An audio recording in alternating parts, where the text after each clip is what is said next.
1 Corinthians 14:1 கூட சொல்லுது. 1 Corinthians 14:1 1 கொரிந்தியர் 14 எல்லா வரத்தையும் நாடுங்கள்.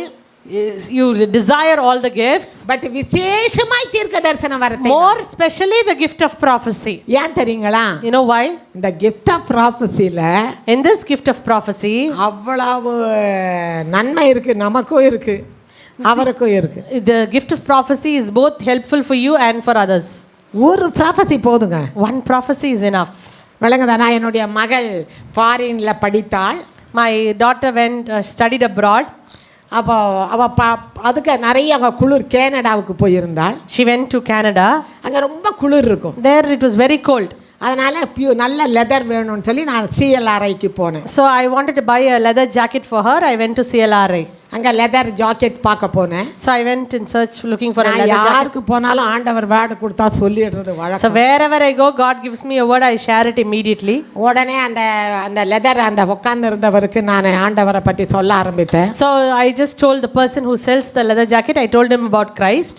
அவர் லெதர் நான் கேட்ட கலர் இல்லை, இன்னொருத்தர் அனுப்பி கொண்டு வர சொன்னார். So I asked for a different color. So he said I will go and send someone and bring that color. தம்பி, நான் எங்கே போனாலும் ப்ரேயர் பண்ண, ஒரு சின்ன ப்ரேயர் பண்ணட்டான்னு கேட்டேன். I said, Thambi, wherever I go, I pray. Shall I pray for you? நீங்கள் கண்ணை கூட மூட வேண்டாம். I said, you need not close your eyes. நீங்கள் ஏசாமிக்கு கிறிஸ்டினாவும் கன்வெர்ட் ஆக வேண்டாம். I said, you need not become a convert into Christianity. சும்மா நான் உங்களுக்கு பிளஸ் பண்ணுறேன். But I just want to bless you. நான் ப்ரேயர் பண்ண ஆண்டவர் எல்லாத்தையும் A to Z காட்டிட்டார். So when I began to pray, God revealed everything about him.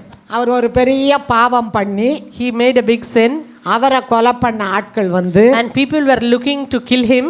Subway பிரிட்ஜுக்கு அடியில் படுத்து கடைக்கு அன்னைக்கு வந்திருக்கார். That day, night he spent in the subway bridge, and the morning he came to the shop. நான் அவரை ரகசியமாக யாருக்கு தெரியாமல் அவர் காதில் எல்லாத்தையும் சொல்லிட்டேன். So secretly I called him. I told everything in his ears. நான் ப்ரேயர் பண்ணேன். I just prayed. ப்ரேயர் முடிச்ச உடனே நீட்டாக காலில் விழுந்துட்டார். Once I finished prayer, he just fell flat at my feet. அந்த ஜாக்கெட்டு வந்து எனக்கு 15,000 rate. The original price of the leather jacket was 15,000. 9,000 கொடுத்தார். He gave me for 9,000. ஒரு கல்லில் 2 மாங்காய். So in one stone I got 2 mangoes. ஒரு கல்ல 2 மாங்காய். In one stone I got 2 mangoes. பாத்தீங்களா ப்ராஃபஸி எவ்வளவு நன்மை ஆகுது? See how good prophecy is. அருமையான தேவஜனம். Dearly beloved children of God. இந்த தீர்க்கதரிசன வரத்தை நாடுங்கள். Desire the spiritual gifts. Pursue it. ஆனா தீர்க்கதரிசிக்கு ஒரு பெரிய secret. A great secret for a prophet is, நம்ம ஆண்டவர் வார்த்தை கொடுக்கும்போது, ரெவலேஷன் கொடுக்கும்போது, when God gives us a word, அதை பேச அதை சொல்ல அது இன்க்ரீஸ் ஆகும் அந்த வரம். the more we begin to make use of the gift of prophecy, we can see us excelling in that particular gift. விளங்குதா? இல்லைன்னா அது அப்படியே குறைஞ்சிக்கிட்டே போய். If you don't make use of it, you will see that coming down in your life. ஒரு ஊழியக்காரர் என்கிட்ட சொன்னாரு. One man of God told me like this. ஐயோ, இதை நான் நிறைய யூஸ் பண்ண ஆரம்பத்தில் நானும் பண்ணேன் அப்படி. In those days I also began to prophesy. சில பேர் விழுந்துட்டாங்க. Some people fell off. எப்பவுமே நம்ம ஆளுங்க அந்த சில பேர் விழறத பார்ப்பாங்க, பல பேர் ஷைன் ஆவறத பார்க்க மாட்டாங்க. Usually our people will see the 1 or 2 has fallen down. They will not see the thousands who are shining. அதனால நான் ஸ்டாப் பண்ணிட்டேன். So he said that's why I stopped prophesying. உங்களுக்கு ஏதாவது ஒரு ரெவலேஷன் கிடைச்சா, if you get a revelation about someone, உடனே சொல்லுங்க. immediately start saying it out. அது அடிக்கடி பண்ணீங்கன்னா அது அப்படியே அந்த வரம் increase. So the more you begin to boldly say it, that you will see the gift growing in you. ஆனா சீக்ரெட் வந்து intimacy with the Lord தான். But the secret of it is staying closely connected and intimacy with the Lord. ஒண்ணும் முடியாதே. ஏன்னா we cannot do anything. அப்படியே அவர் மேல விழுந்தோம்னா, We just have to lean on him. என்னால ஒண்ணும் தெரியாது ஆண்டவரே. I don't know anything, Lord. சரி, அடுத்தது நேற்று நாம் நேற்று ப்ராஃபட்டை பற்றி பேசிட்டு வந்தேன். Yesterday I was speaking to you about a prophet. பார்த்தீங்கன்னா பைபிளில் எத்தனை ப்ராஃபட்ஸ் இருக்காங்க? 46 ப்ராஃபட்ஸ் இருக்காங்க. There are 46 prophets in the Bible. 17 major prophets. 17 major prophets. அதுக்கப்புறம் 29 மைனர் ப்ராஃபட்ஸ். 29 minor prophets. 29 சின்ன தீர்க்கதரிசிகள். ஏசாயா, எரேமியா, எசேக்கியேல், தானியேல், இவங்கெல்லாம் major prophets. Isaiah, Jeremiah, Ezekiel, Daniel, these are major prophets.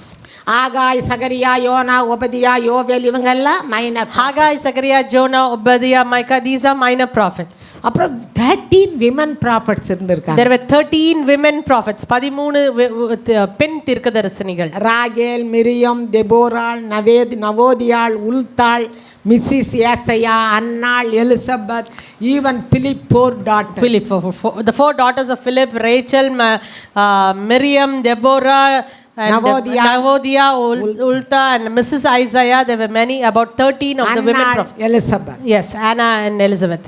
அதுல நீங்க ஒருத்தரா இருக்க ஆண்டவர் And God wants you to be one among them. இன்னைக்கு ஆண்டவர் சொல்லுகிறார், Today God says, நான் உன்னை அதுல ஒருத்தரா நான் சூஸ் பண்ணலாமா? can I choose you? Can your name be included in the list? இந்த நியூ டெஸ்டமென்ட் தீர்க்கதரிசியாய் நான் உன்னை அழைக்கலாமா? Can I call you as a New Testament prophet? India ரொம்ப மோசமான கண்டிஷன்ல இருக்கு. India is in a very bad state. அல்ல இப்போ இருக்கிற கண்டிஷன் அவ்வளவு பயங்கரமா இருக்கு. That to this present situation is very bad. நீ என்னுடைய தீர்க்கதரிசியாய் எழும்புவாயா? Will you rise up as my prophet? உன் வாயில நான் வார்த்தையை வைக்கலாம். Can I trust you and keep my word in your mouth? கண்ணு வழியா நான் பார்க்கலாமா? Can I see through your eyes? உன் வாய் மூலம் நான் பேசலாமா? Can I speak through your mouth? உன்னை நான் நம்பலாமா? Can I trust you? நான் நம்பினதுனால தான் உன்னை இங்க கொண்டு வந்தேன். Because I trusted you, I brought you here. என்னுடைய பிரசன்ஸ்ல இருக்க வாஞ்சிப்பியா? Will you desire to be in my presence?